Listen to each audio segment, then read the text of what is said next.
नमस्कार दोस्तों, मैं शशांक अग्रवाल एक बार आप सभी के सामने फिर से हाजिर हूँ शारदा मैथ्स का मैथमेटिक्स एसडी यादव की एक और क्लास लेकर। एसडी यादव मैथ्स का जो हमारा चैप्टर नंबर सिस्टम शुरू हुआ है उसके हमने काफी क्वेश्चंस कर लिए हैं। बेस्ट मेथड से करा रहा हूँ, लाइक जरूर कर दिया करें जो भी चैनल पर आए हैं, कमेंट करके बता दिया करें कैसा लगता है, क्योंकि बहुत मेहनत लगती है एक एक क्लास को पूरी करने में। और आप एक बार लाइक और कमेंट करके जरूर बता दिया करें। शारदा मैथ्स आपके लिए शुरू कर दी है, एसडी यादव की, आरएस अग्रवाल की भी चल रही है। और नंबर सिस्टम जो हमारा चैप्टर है संख्या पद्धति, ये रोज रात 9 बजे इसकी क्लास होती है। ठीक है, तो चलिए आज ये क्लास शुरू करते हैं। जितने हमारे क्वेश्चन कल हो गए थे उससे थोड़ा आगे बढ़े। तो आज क्वेश्चन शुरू करेंगे हम क्वेश्चन नंबर 17 से। ठीक है, तो क्वेश्चन नंबर 17 में हमें दिया है कि एक स्क्वायर, दो स्क्वायर, तीन स्क्वायर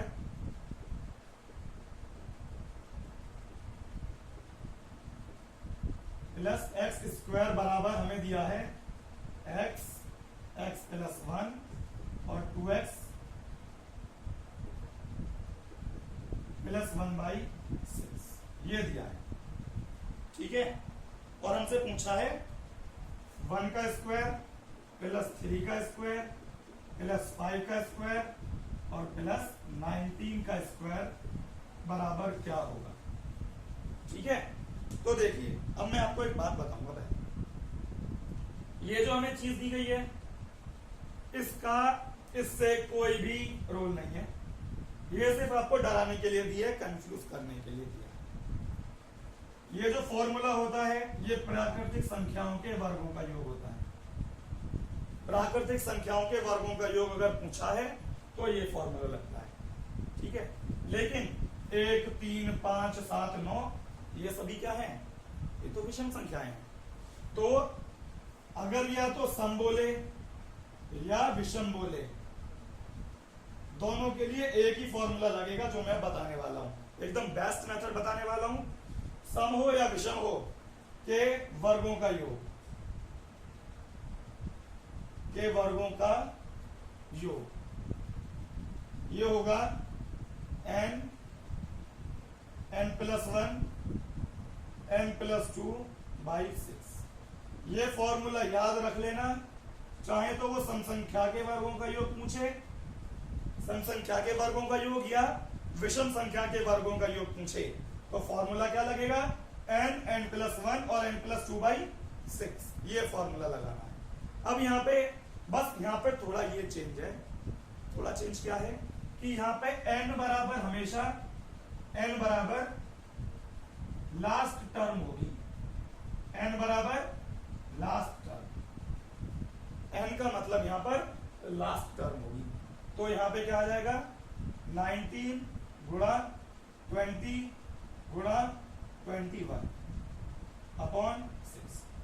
बात क्लियर है, यानी कि 19 को हमने n की जगह रखा, 19 और 1 20, 19 और 2 21, 2 तिया 6 और 2 धाम 20, 3 सत्ते 21, 19 सत्ते कितने होते हैं 133,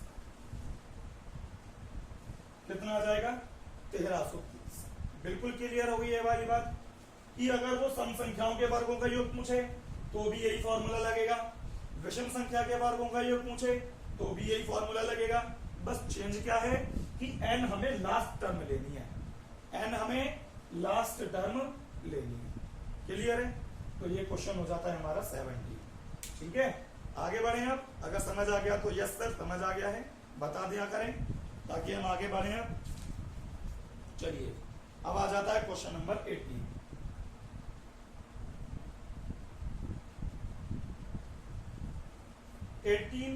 में बोला है कि दो प्राकृतिक क्रमागत विषम संख्याएं, दो प्राकृतिक क्रमागत विषम संख्या के वर्गों का योग 394 है। तो उन संख्याओं का योग क्या होगा? तो उन संख्या का योग क्या होगा? ये आ जाता है क्वेश्चन, ठीक है। अब देखिए, दो प्राकृतिक क्रमागत विषम संख्याएं जिनके वर्गों का योग 394 है, उन संख्याओं का योग क्या होगा? बहुत ध्यान से समझिए। दो प्राकृतिक क्रमागत विषम संख्या, तो अगर मैं दो क्रमागत विषम संख्याओं की बात करूं तो कौन सी होंगी वो? भाई दो क्रमागत विषम संख्याएं हो गई 1 और 3, 1 और 3। आप कोई भी मान सकते हैं, जरूरी नहीं है 1 और 3 ही माने। मैंने तो क्रमागत मान ली 1 और 3। अब मैं a बराबर कितना मानूंगा? मैंने आपको बताया था a बराबर 1। तो जब a बराबर 1 है तो एक संख्या तो a बनी और एक संख्या a प्लस 2, क्योंकि 2 और 1 3, ठीक है।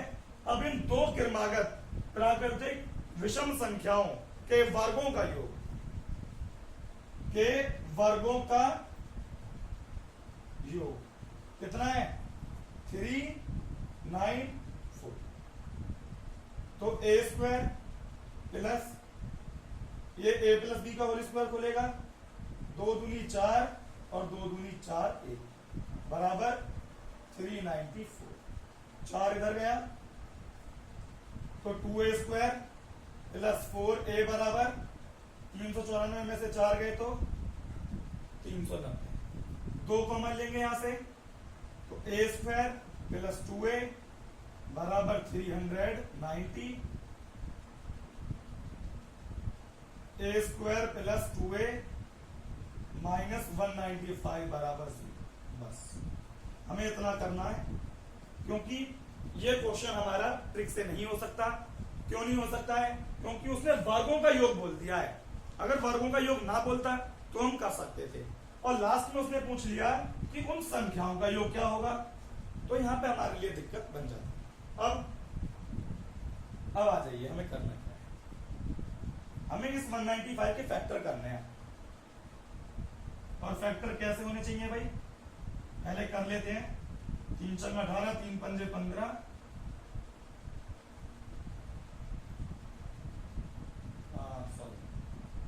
5 से 13 पंजे 65 और 13 एकम। फैक्टर कैसे हो कि माइनस करना पड़े संख्याओं को, और माइनस करने के बाद क्या है? +2। फैक्टर ऐसे हो जो माइनस हो और माइनस करने के बाद कितना आ रहा हो? +2। तो 5 तिया 15 और 15 में से 13 गए तो कितने बचे? 2। इसका मतलब ये प्लस का होगा और ये माइनस, क्योंकि प्लस की वैल्यू बड़ी चाहिए हमें और माइनस की छोटी। तो 15 में से 13 गए तो 2, और इनकी गुणा करी तो कितना आया? 195। अब क्योंकि ये प्लस की वैल्यू है और इक्वल्स टू के उधर जाके माइनस में हो जाएगी, इसका मतलब a की वैल्यू माइनस में तो नहीं आएगी। अब क्योंकि ये माइनस में है उधर जाकर प्लस में, तो a बराबर कितना आ गया? 13। जब a बराबर 13 है तो 13 और 2 15, 13 और 2 15, तो एक वैल्यू कितनी आ गई? 13, और एक वैल्यू कितनी आ गई? 15। ठीक है, तो इस तरह से अगर इनका योग करें तो 15 13 कितने होंगे? 28। 15 13 कितने हो जाएंगे? 28। उन्होंने ये पूछा था उन संख्याओं का योग क्या होगा, तो संख्याएं ये रही और इनका योग क्या होगा? 28। बात क्लियर है? तो दो संख्याओं के, दो विषम संख्याओं के वर्गों का योग 394। इक्वेशन क्या बनी? a square plus 2a minus 195 बराबर 0। 195 के कैसे फैक्टर? माइनस करने पर +2 आए, उन दोनों संख्याओं को माइनस करने पर +2 आए। तो 15 में से 13 गए 2, और ये प्लस की वैल्यू उधर ले जाएंगे तो माइनस में हो जाएगी, और माइनस की वैल्यू उधर लोगे तो प्लस। इसका मतलब ये वाली वैल्यू तो नहीं होगी। तो 13 और एक 13 और 13 और 2 15, इनका योग कितना हो गया? 28। क्लियर है ये वाला क्वेश्चन 18 भी? ठीक है, चलिए अब आगे बढ़ते हैं 20 पर। क्वेश्चन नंबर 20 20 सॉरी 19 आ जाता है। 1 का क्यूब, 2 का क्यूब, 1 का क्यूब, 2 का क्यूब, 3 का क्यूब प्लस 10 का क्यूब बराबर क्या हो, ये पूछा है। ठीक है, तो पहली बात ये कि ये हमें क्या दिया है, क्यूब्स दिए गए हैं और क्यूब्स का सम पूछा है, मतलब घनों का योग पूछा है। अब घनों का योग कैसे निकालेंगे, तो घनों का योग निकालने का फॉर्मूला है घनों का योग, यानी कि क्यूब्स का सम, क्यूब्स का सम जो है हमारा n प्लस 1/2 का होल स्क्वायर। n प्लस 1/2 का क्या है, होल स्क्वायर, घनों का योग निकालने का फॉर्मूला। अब 10 n बराबर यहां कितना है भाई, 10 है, 10 प्लस 1/2 का होल स्क्वायर, तो 10 गुणा 11/2 और 2 पंजे 10, 11 पंजे 55 और 55 का स्क्वायर कितना होता है 30-25। ठीक है, तो इसका आंसर क्या आ जाएगा 30-25। अगर हमें क्यूब्स का सम निकालना है तो क्या फॉर्मूला लगाना है n प्लस 1/2 का होल स्क्वायर। ठीक है, तो अगर घनों का योग निकालने के लिए आ जाए तो ऐसे हम निकालते हैं। बात क्लियर हो गई है सभी की। ठीक है, अब आगे बढ़ते हैं नेक्स्ट क्वेश्चन पर, क्वेश्चन नंबर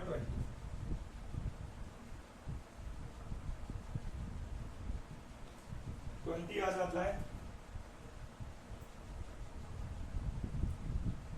5 का क्यूब प्लस 6 का क्यूब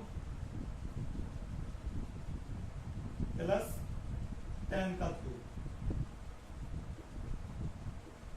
इसका हमें सम निकालना है। ठीक है, क्योंकि ये क्यूब का सम है। ठीक है, क्यूब का सम। अब क्यूब का सम निकालने का भी फॉर्मूला बताया था मैंने, n प्लस 1/2 का होल स्क्वायर। लेकिन क्या कि लेकिन ये संख्याएं तो 5 से शुरू हैं, ये संख्याएं तो 5 से शुरू हैं, लेकिन हमें तो 5 से 10 तक चाहिए, मतलब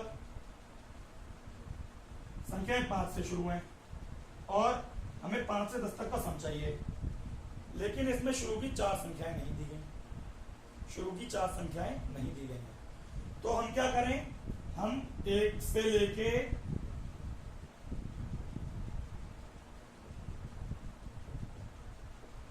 अगर 10 का क्यूब निकाल लें, 1 से लेकर अगर हम 10 तक का क्यूब निकाल लें और उस क्यूब में से शुरू की 4 संख्याओं का क्यूब माइनस कर दें।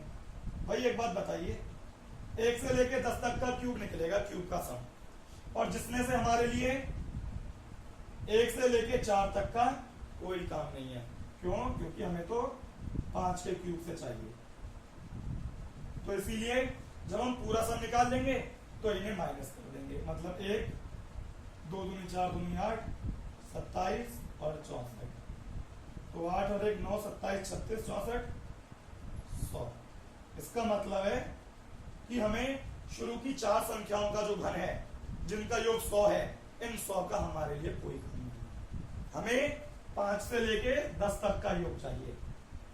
तो अब निकालते हैं n बराबर 10 मानकर, तो 10 गुणा 11/2 का होल स्क्वायर बराबर 2 पंजे 10, 11 पंजे 55, 55 का वर्ग बराबर 30-25। ये जो 30-25 आया निकल कर, ये 30-25 क्या है, ये 30-25 हमारा शुरू की 10 संख्याओं का, मतलब 1 से 10 संख्याओं की जो संख्याएं हैं उन संख्याओं के घनों का योग है, 1 से 10 तक की संख्याओं के घनों का योग। अब इसमें से हमें शुरू की 4 संख्याओं के घनों का योग नहीं चाहिए, तो इसे क्या करेंगे हम, माइनस, कितना आ जाएगा 29-25। बात क्लियर है? ये 29-25 क्या है भाई, 5 से लेकर 10 तक की संख्याओं के घनों का योग। क्योंकि इसमें से मैंने शुरू की 4 संख्याओं का योग का घनों का योग घटा दिया है। ठीक है, मैंने 1 से लेकर 10 तक का निकाला, 4 का घटा दिया, बचा हुआ 5 से 10 तक का। बात क्लियर है? फॉर्मूला ये वाला याद रखना। अब आगे बढ़ते हैं, नेक्स्ट क्वेश्चन आ जाता है 21। 21 बोला है 1 का क्यूब से लेके 10 तक का क्यूब दिया है।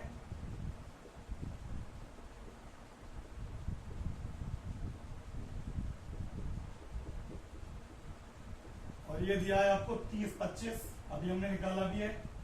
अब इन्होंने बोला है 4 + 32 + 108 + 4000 बराबर कितना होगा, ये पूछा। ठीक है, ये हमें क्वेश्चन दिया है, देखते हैं ऐसे कैसे करना है। देखिए हमें दिया क्या है भाई, गिवन क्या है, 1 के क्यूब से लेके 10 तक के क्यूब का सम दिया है 30, 25। अब हमसे पूछा क्या है, 4 से लेके 4000 तक के संख्याओं का सम। अब एक बात बताइए, यहाँ पे 4 है, 4 एकम 4, 4 अठे और 4 से 27, 4 से 1000। इसका मतलब ये सारे किसके मल्टीपल है, 4 के मल्टीपल है। तो अगर मैं 4 बाहर ले लूं, अगर मैं 4 को बाहर ले लूं तो 1 + 8 + 27 + 1000, यही तो बचेगा अंतर। मैं अगर इसमें से पूरी सीरीज में से 4 बाहर निकाल लूं तो 4 एकम 4, 4 दूनी 8, 4 1 जा 4, 4 अठे 32 और 27 चौके 108, 4 से 1000 को भाग। अब अंदर वाली सीरीज क्या बनी भाई, 1 का क्यूब, 2 का क्यूब, 3 का क्यूब और 10 का क्यूब। सीरीज बन गई अंदर। 1 8 किसका क्यूब होता है, 2 का, 27 3 का, ऐसे 1000 10 का। और हमें 1 से लेके 10 तक का क्यूब का सम कितना दिया है, 30, 25। तो 4 गुणा इसकी जगह में क्या रख सकता हूं, 30, 25। ठीक है, तो 25 चौके 100 और 4 किया 12, कितना आ गया, 12100। बात क्लियर हो गई है ना भाई। मैंने यहां से 4 को बाहर ले लिया, और जब मैं 4 को बाहर ले लूंगा तो सीरीज क्या बनेगी, 1 8 27 1000। और इन्हें क्या लिख सकते हैं, 1 का क्यूब, 2 का क्यूब, 3 का क्यूब और 10 का क्यूब। और जिसकी जगह पे हमें क्या दिया है, 30, 25। तो 30, 25 गुणा 4, 12100 आ जाएगा। बात क्लियर है? चलिए अब 22, 22वां क्वेश्चन।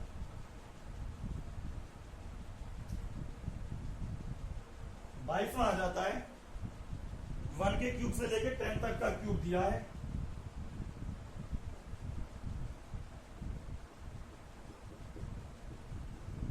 वही 30, 25 और हमसे इस बात पूछा है 2 का क्यूब + 4 का क्यूब + 6 का क्यूब + 40 का क्यूब बराबर कितना, सॉरी 20 का क्यूब। ठीक है, ये पूछा है हमसे। अब देखिए हमें दिया क्या है भाई, गिवन क्या है, हमें गिवन है 1 का क्यूब, 2 का क्यूब, 3 का क्यूब, 10 का क्यूब, 30, 25 है। हमसे पूछा है 2 का क्यूब, 4 का क्यूब, 6 का क्यूब, 20 का क्यूब। अब एक बात बताइए, इन सभी में अगर मैं 2 का क्यूब निकाल लूं बाहर, 2 का क्यूब बाहर निकाल लूं तो यहां क्या बचेगा, 1।